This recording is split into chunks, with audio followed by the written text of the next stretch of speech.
Should you have family meetings? Are there any benefits to having family meetings? And if so, can you run a family meeting so that members of your family are not turned away, but actually end up feeling closer and more bonded?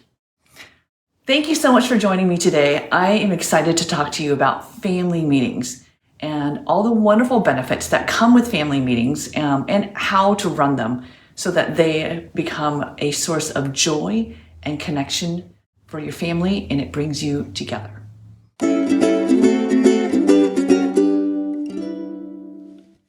So first, I will talk about why it's important to have family meetings.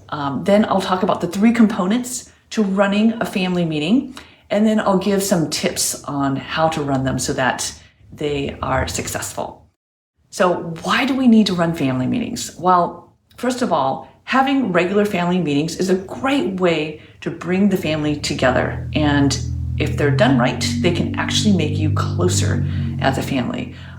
It's nice to have a designated time and a place where your family can discuss things that might be a little bit more difficult, or if you have issues. It's better than just sort of on the run. Oh, I have this issue I need to discuss, and everyone's really busy. It's also great to get your kids to practice communication skills. It allows them to speak their thoughts and also learn how to negotiate rules and discuss things with other members of the family. And in the long run, it will bring you to a place where you'll be able to discuss things more easily with your kids, and they can bring up topics and not feel like they have to really stifle these ideas. So the 3 components to a successful family meeting. The first part of our family meetings that we do, we always talk about what is working.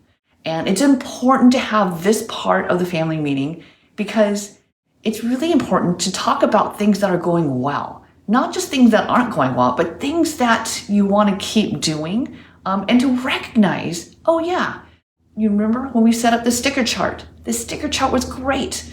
Let's keep doing the sticker chart. It could be other things. It could be grandma's visit. That's working. Grandma visiting every week on Fridays for lunch. Whatever it is that's working, make sure to recognize it. And it also keeps it so that the family meeting isn't just about negative things. It's also about things that are positive. So that's the first part of a family meeting. The second part, then you can dive into the what's not working. I also like to call this what needs to change, or what do we want to change. And this part of the meeting is when you can get down into the things that you have to negotiate, or, this thing doesn't work. We need to change this.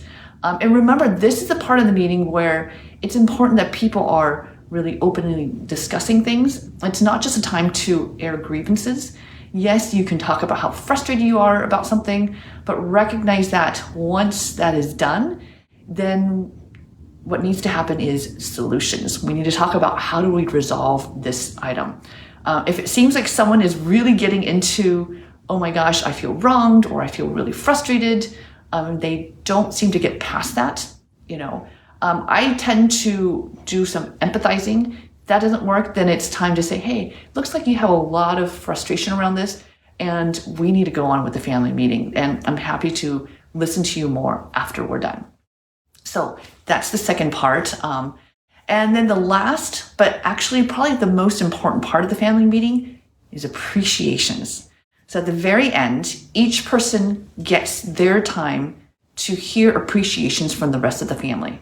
For instance, we'll say, okay, it's time for appreciations. And we'll say appreciations for Tenzin. And then everybody in the family will say one thing that they appreciate about Tenzin. And it's just really nice way to round out the family meeting, feeling good, feeling like, yes, we are appreciating each other, even if we get into these squabbles or have a difficult time negotiating. There's still this other part of our family life that's important and is keeping us together. So I'd like to give you a few tips for running family meetings. The first is to set ground rules. It's so important that everybody knows how to behave and to interact. And it's nice to get the kids involved. you can ask them, what do you think are some good ground rules for our family meetings? It could be make sure to listen to everyone. Don't, try not to interrupt. It could be things like, no devices during the family meeting so that you're not distracted, or no cursing. Whatever it is, find ground rules that work for your family. The second thing is to write things down. I love writing down all of the things that happen in our family meeting, mainly because I think it's a really nice record of what's happening in the family.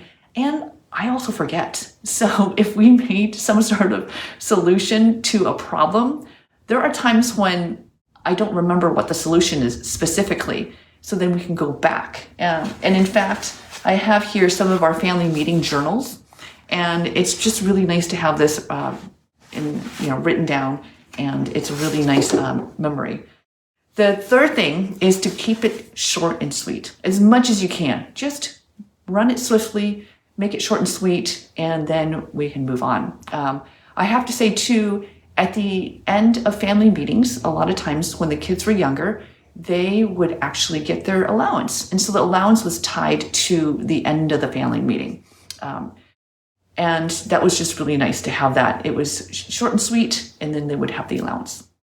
So the fourth tip is that not all decisions have to be made on the spot. It may be tempting to really push a decision, but sometimes things need to percolate. And so it's okay if you don't resolve everything. That's one of the nice things about writing it down. You can see what hasn't been resolved from the previous meeting.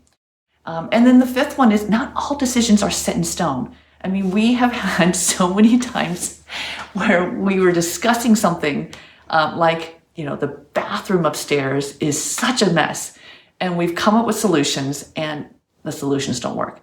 So then we have to go back, and we've probably looked at this topic, I would say at least 10 times. So they're not always set in stone, but we do try to implement them once it's written down and it's decided. And last but not least, remember, this is an evolving process, and it's something that will grow and change as your family grows and changes. And your family is unique. So remember, what works for your family might not work for somebody else. So you have to figure out what the best fit is for your family. So these are just some suggestions. If you have comments or questions, I'd love to hear them. Are you doing family meetings? How do you run them? Please let me know in the comments below. And also, if you like this video, please hit that like button and share it with somebody who might benefit from this. If you want more interactions with me, you're welcome to subscribe to my newsletter. I have nice tips for musical families, or just families who want musical kids. And also, if you want to interact with me more, make sure to join Musical Nest, the parenting community that allows everyone to share ideas. So thank you so much for watching. I hope to see you next time.